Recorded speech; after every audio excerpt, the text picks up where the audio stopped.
Shalom semuanya, selamat pagi. Hari ini kita akan mulai minggu yang baru, hari yang baru. Kita akan memulainya dengan perjamuan kudus. Saya harap semuanya sudah mempersiapkan, baik roti maupun anggurnya. Sebelumnya mari kita berdoa. Bapa, kami bersyukur kepadamu ya Tuhan. Kasih setiamu tidak pernah berhenti kepada setiap kami. Janji-janjimu selalu tergenapi. Engkaulah Allah kami, Allah yang setia. Pada pagi hari ini ya Tuhan, sebelum kami belajar akan sebagian dari firman-Mu, sebelum kami juga boleh saling memberkati dengan puji-pujian ataupun dengan doa kami, biarkan kami juga Tuhan boleh melakukan apa yang menjadikan perintah-Mu, supaya kami juga boleh melakukan perjamuan kudus setiap kali kami bertemu satu dengan yang lain. Ketika kami juga bertemu secara online di tempat ini Tuhan, biarkan kami juga Tuhan, hati kami boleh bersatu. Satukan hati kami dengan kasih-Mu, satukan hati kami dengan iman kami ya Tuhan.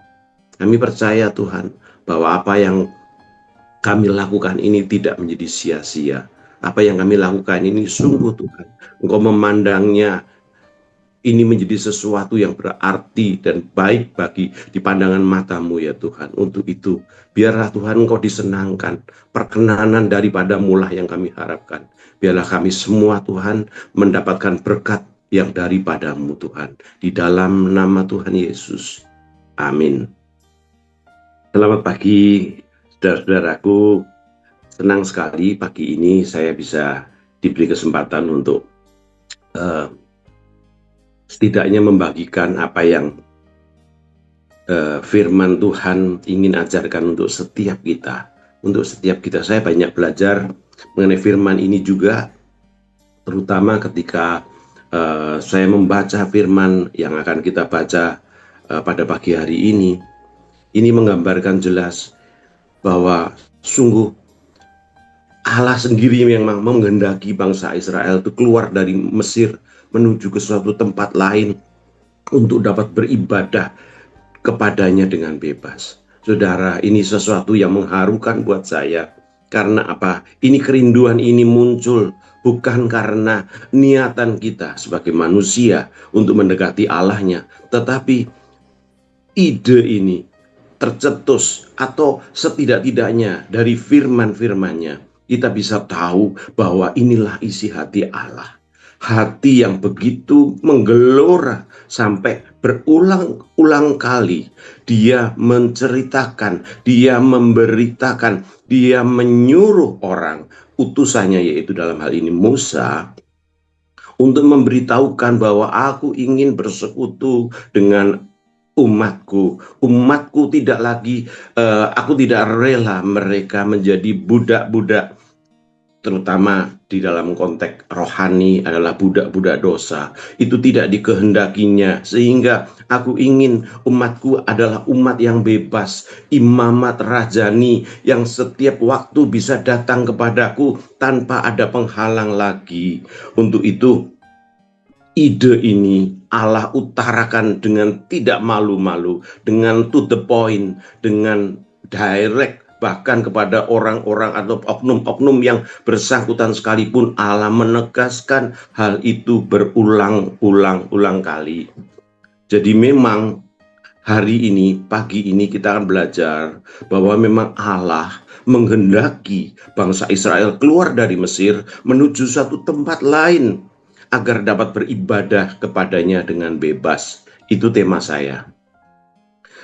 Kita akan baca di Keluaran 7 ayat 16. Saya akan bacakan. Dan katakanlah kepadanya, Tuhan Allah orang Ibrani telah mengutus aku kepadamu untuk mengatakan, biarkanlah umatku pergi, supaya mereka beribadah kepadaku di padang gurun. Meskipun begitu, sampai sekarang engkau tidak mau mendengarkan. Ini warning pertama kali di mana melalui utusannya, melalui nabinya, yaitu Musa, diperintahkan, sana bilang sama Firaun, bahwa biarkan umatku pergi untuk apa? Untuk mereka bisa beribadah kepadaku. Itu hal pertama. Bukan hanya satu kali. Keluaran 5 ayat 1. Kemudian Musa dan Harun pergi menghadap Firaun, lalu berkata kepadanya, begini firman Tuhan, Allah Israel, biarkan umatku pergi untuk mengadakan perayaan bagiku di padang gurun. Bukan hanya itu saja, sekali lagi dia di Keluaran 8 ayat 27 dikatakan, kami harus pergi ke padang gurun 3 hari perjalanan jauhnya untuk mempersembahkan korban kepada Tuhan Allah kami seperti yang difirman-Nya kannya kepada kami. Jadi di samping Allah berbicara kepada Firaun, Allah juga mengkonfirmasi kepada umatnya, di dalam hal ini Musa dan Harun. Kalau itu masih kurang, Keluaran 9 ayat 1 dikatakan, berfirmanlah Tuhan kepada Musa, pergilah menghadap Firaun, berbicaralah kepadanya, beginilah firman Tuhan, Allah orang Ibrani, biarkan umatku pergi, supaya mereka beribadah kepadaku. Saudara, sepertinya Allah sedang tidak menggunakan kuasanya.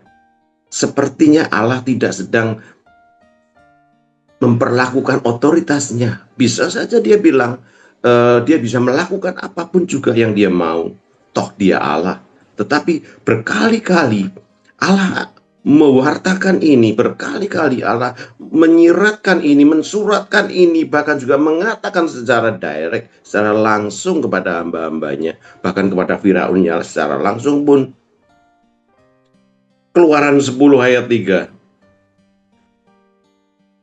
Masih ada beberapa sebetulnya, tapi lalu Musa dan Harun pergi menghadap Firaun dan berkata, beginilah firman Tuhan Allah orang Ibrani, berapa lama lagi engkau menolak dan merendahkan dirimu di hadapanku?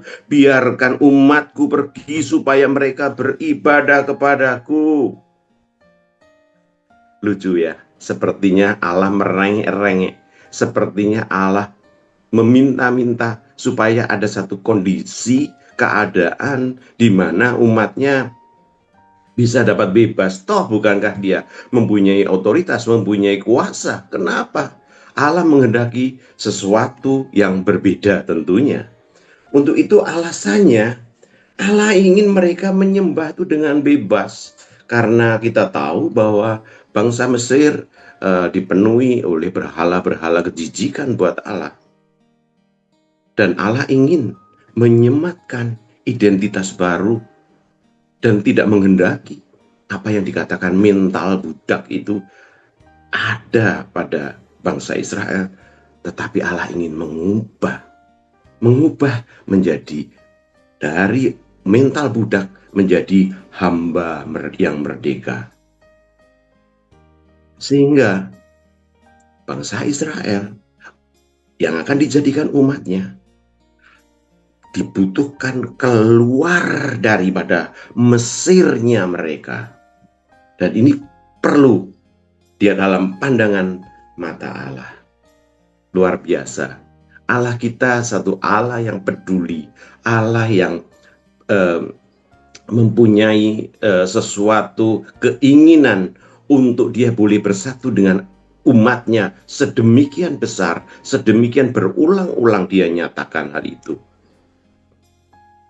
Saya kurang berani mengatakan bahwa Allah saya adalah Allah yang mengesampingkan rasa malunya. Saya bersyukur punya Allah seperti itu. Saudara, kalau tadi banyak kali kita mendengar kata padang gurun, padang gurun. Kenapa padang gurunnya dipilih ya? Kalau yang dipilihnya itu restoran Padang misalnya begitu, akan berbeda. Tetapi ini padang gurun yang dipilihnya. Padang gurun di samping tentunya mempunyai makna politis. Padang gurun kita tahu bahwa di dataran Sinai atau di dekat Mesir situ banyak padang gurun, sehingga padang gurun merupakan tempat pelarian, tempat keluar daripada Mesir. Tetapi bukan itu yang tujuan Allah dan makna daripada teologisnya dari padang gurun itu. Padang gurun itu bukan hanya sekedar lahan kosong, bukan. Padang gurun adalah tempat pemurnian, tempat bangsa Israel dimurnikan, tempat di mana tempat itu adalah tempat yang mau tidak mau bangsa Israel harus bergantung kepada Tuhan seluruh hidupnya. Tidak ada lumbung, tidak ada sungai Nil, tidak ada pasukan yang berjaga ketika malam. Ideal sekali padang gurun menjadi tempat untuk bergantung. Tuhan mau ketika bangsa Israel keluar dari perbudakan menjadi hamba yang merdeka.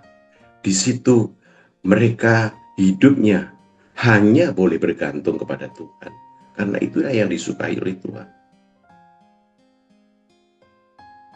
Bagaimana kita bisa tahu bahwa di padang gurun menjadi tempat yang bergantung? Contoh, mana itu tempatnya ada di padang gurun. Saudara, kita akan kesulitan ketika mencari mana yang dimaksud adalah roti yang turun dari surga.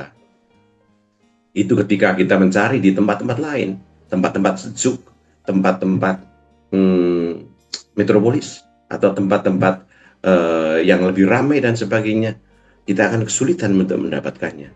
Tetapi mana didapatkan hanya di padang gurun. Air di sini artinya bukan berarti ya di sini kita bisa dapat air ya, tetapi air yang terbelah dari batu.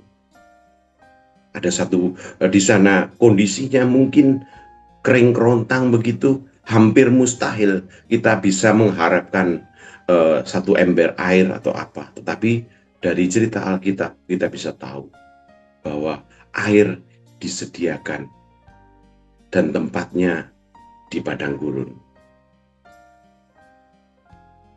Dan yang paling epik adalah penyertaan tiang awan dan api. Bagaimana ketika siang hari munculnya tiang awan, sedangkan malam hari berganti menjadi tiang api, di mana kedua fenomena ini harus mereka pandang, harus mereka menjadi tujuan mereka, harus menjadi pedoman dan menjadi kompas bagi mereka.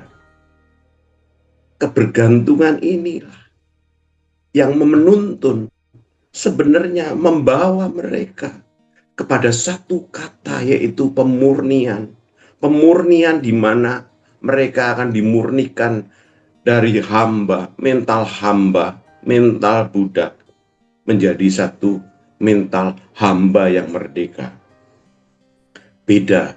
Kenapa? Mental hamba yang merdeka, hamba yang memiliki kasih, hamba yang memiliki loyalitas, hamba yang memiliki semangat meskipun harusnya begitu.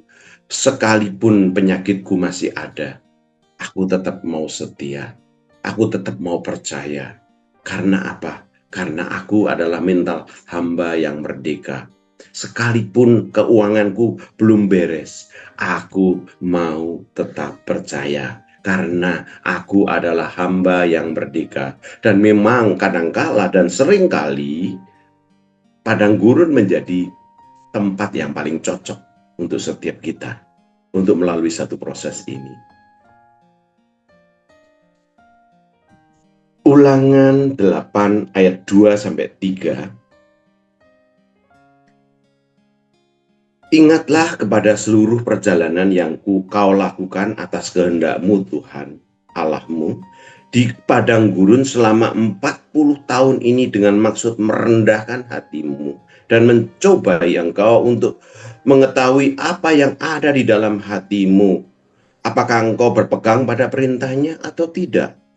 Jadi Jika ia merendahkan hatimu, biarkan engkau lapar, membiarkan engkau lapar dan memberi engkau makan mana yang tidak kau kenal, juga tidak dikenal oleh nenek moyangmu, untuk membuat engkau mengerti bahwa manusia hidup bukan dari roti saja, tetapi manusia hidup dari segala yang diucapkan Tuhan.